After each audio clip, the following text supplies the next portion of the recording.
রাবিআ ইবনু কাআব আল আসলামি রাদিয়াল্লাহু তাআলা আনহু, উনি বলেন কুনতু আবিতু ইনদা রাসূলিল্লাহ, একবার আমি রাত্রিবেলা রাসূল সাল্লাল্লাহু আলাইহি ওয়াসাল্লামের সাথে ছিলাম, কোন এক কারণে রাসূলের সাথে রাত কাটিয়েছি।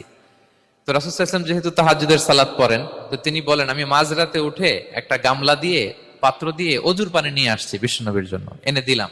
বিশ্বনবী এত খুশি হলেন, আমাকে বললেন সাল, হে কাব তোমার কি লাগবে চাও। উনি বললেন আসআলুকা মুরাফাকাতাকা ফিল জান্নাহ, উনি বললেন ইয়া রাসূলুল্লাহ আপনি যদি কিছু চাইতেই বলেন তাহলে আমি জান্নাতে আপনার সাথে থাকতে চাই। দেখেন কিভাবে ওনারা সুযোগ কাজে লাগাতেন।